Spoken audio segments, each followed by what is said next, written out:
Angle की formation कैसे हुई थी, एंगल्स के टाइप्स पढ़े थे, लाइन के टाइप्स पढ़े थे।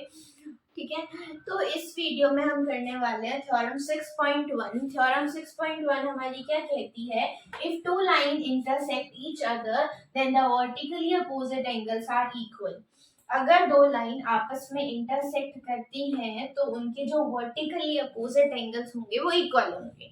पिछली वीडियो में मैं बता चुकी हूँ कि वर्टिकली अपोजिट एंगल्स होते क्या हैं। वर्टिकली अपोजिट एंगल्स, इसमें मैं थोड़ा सा बता देती हूँ कि वर्टिकली अपोजिट एंगल्स मतलब जहां भी जैसे दो लाइन इंटरसेक्ट कर रही है, ये ए बी है, ये सी डी है, वर्टिकली क्या बन रहे हैं, अपोजिट एंगल्स बन रहे हैं, ये वाला और ये वाला एंगल, इनको हम क्या कहेंगे कि ये क्या है, वर्टिकली अपोजिट एंगल है। सेम ये और ये क्या है, वर्टिकली अपोजिट एंगल है। तो ऐसे जो एंगल फॉर्मेशन होती है वो क्या कहलाते हैं, वर्टिकली अपोजिट एंगल्स बोलते हैं उन्हें। अब उसने कहा है कि हमें ये बताना है कि ये इक्वल क्यों होते हैं। ये थ्योरम 6.1 कह रही है, हमें ये बताना है कि एंगल तो बन रहे हैं वर्टिकली अपोजिट एंगल, बट ये इक्वल क्यों होते हैं। ठीक है, हमें इसको प्रूफ करना है। तो हमें क्या प्रूफ करना है, हम ये देखते हैं कि एंगल ए ओ डी, पहले एक साइड ले लेते हैं, angle A O D is equals to angle किसके करना है, सी ओ बी के। सी ओ बी के, ये हमें क्या करना है, टू प्रूव करना है। ये हमें प्रूफ करना है कि ये चीज कैसे होगी, क्यों होगी।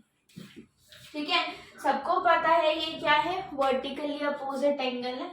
अब हमें ये बताना है कि ये इक्वल क्यों है।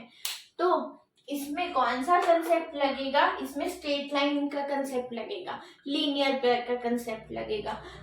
लीनियर पेयर मैंने बताया था, लीनियर पेयर क्या होता है, एक स्ट्रेट लाइन होती है, उस पे एक लाइन होती है और दो एंगल्स बनते हैं, उनका समीशन क्या होता है, 180 होता है, उनका समीशन 180 होता है।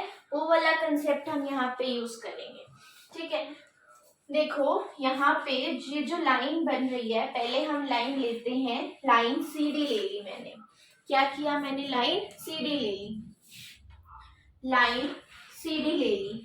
अब अगर मैं सिर्फ लाइन सी डी को ऑब्जर्व करती हूँ तो ये तो छुपा लिया मैंने, सिर्फ लाइन सी डी के ऊपर वाला पार्ट देख रही हूँ, तो यहाँ पे क्या बन रहा है, लीनियर पेयर का फॉर्मेशन हो रहा है, एक ये वाला एंगल और एक ये वाला एंगल। ठीक है, दोनों का समीशन क्या होगा, 180 होगा।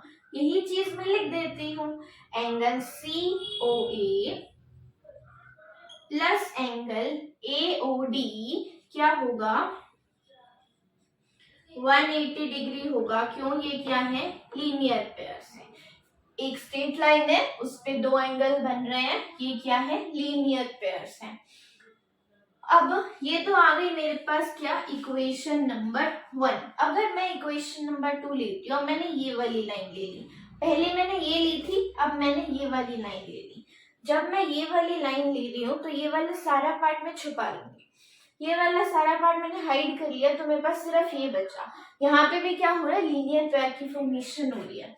तो मतलब यहाँ पे हम लिख देते हैं कि अब हम कौन सी लाइन ले रहे हैं, हम लाइन ले रहे हैं, लाइन ए बी ले रहे हैं। हमने लाइन ए बी ले ली, अब उस पे दो एंगल बन रहे हैं, कौन कौन से, एक तो बन रहा है एंगल ए ओ डी और एक साथ में बन रहा है ये बी ओ डी। इनका सम क्या होगा, 180 होगा। क्यों, सेम रीजन, लीनियर पेयर है ये। ठीक है, अब ये मेरे पास आ गई इक्वेशन नंबर 2। ये इक्वेशन 1 है, ये इक्वेशन 2 है।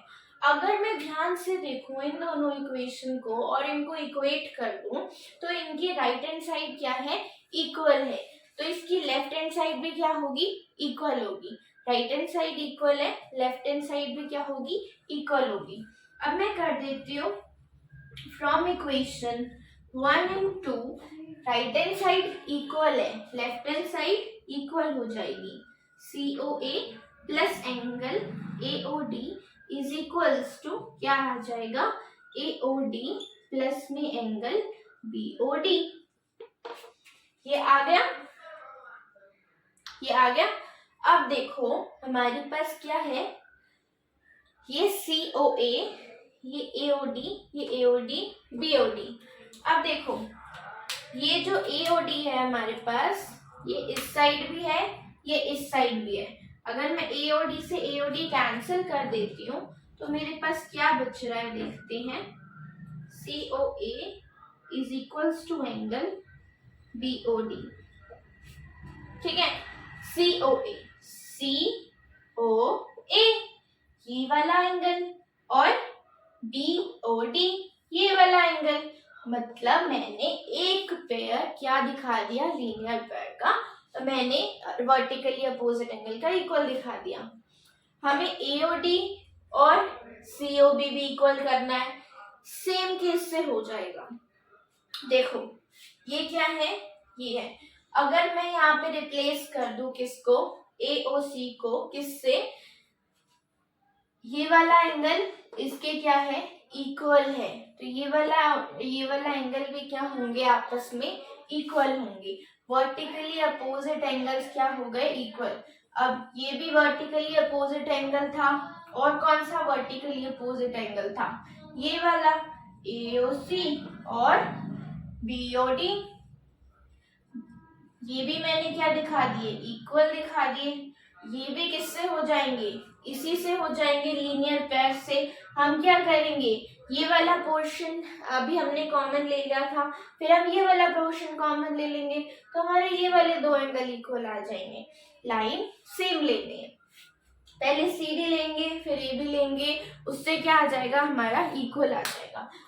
अब यहाँ पे हमारी टू प्रूव हो गई क्या, थ्योरम 6.1, जो कि क्या कह रही थी, if two lines intersect each other then the vertically opposite angles are equal.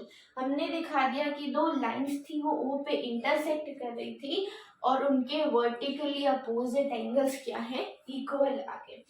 COA is equals to BOD, COA is equals to BOD है, तो हमारे पास क्या हो जाएगा, AOD और BOC भी क्या हो जाएगा, इक्वल हो जाएगा। यहाँ में हमने क्या कर दिया, हेंस प्रूव कर दिया। अब थ्योरम का यूज क्या होता है, थ्योरम का यूज ये होता है कि अगर अब हमारे पास कोई भी क्वेश्चन आता है और मुझे क्वेश्चन में दे देता है कि ये मेरे पास क्या है, दो लाइन है, ये वाला एंगल क्या है, 70 है, मुझे ये वाला एंगल बता दो, तो मैं सीधा कहूंगी कि x वाला किसके इक्वल होगा, 70 डिग्री के इक्वल होगा। क्यों, क्योंकि ये वर्टिकली अपोजिट एंगल है। साथ में थ्योरम की लाइन लिख दूंगी। मुझे थ्योरम पूरी प्रूफ करके देने की जरूरत नहीं है क्वेश्चंस में, बट अगर वो कहता है कि स्टेट थ्योरम 6.1, तो मुझे उसकी लाइन भी लिखनी है, मुझे उसका डायग्राम भी बनाना है और मुझे उसको सॉल्व करके भी देना है। ठीक है, यहाँ पे तो हुई थ्योरम 6.1 की बात। अब इसके बाद है हमारे पास एनसीईआरटी। हम स्ट्रिक्टली एनसीईआरटी फॉलो कर रहे हैं। यहाँ पे एनसीईआरटी कंप्लीट होने के बाद हम सैम्पल पेपर्स और एक्स्ट्रा क्वेश्चंस करेंगे। ठीक है, तो ये वाला हमारा पोर्शन कंप्लीट हो गया, थ्योरम 6.1। इसके बाद हमारे पास एनसीईआरटी में एग्जाम्पल्स हैं 6.1 से पहले, तो इसकी नेक्स्ट वीडियो में हम वो एग्जाम्पल्स कवर करेंगे। ठीक है, सारे एग्जाम्पल्स कवर करेंगे। ठीक है, और इसके नेक्स्ट वीडियो में हम अपना थ्योरम, अपना एक्सरसाइज 6.1 स्टार्ट कर देंगे। और अगर आपको कुछ भी क्लियर नहीं हुआ है तो आप नीचे डाउट अपना कमेंट सेक्शन में कर सकते हैं। और अगर आपको वीडियो समझ आ रही है, आपको समझ आ रहा है, कुछ भी समझ आ रहा है, तो आप प्लीज़ वीडियो को लाइक कीजिए, कमेंट कीजिए, शेयर कीजिए और सब्सक्राइब तो ज़रूर कीजिए। Thanks for watching.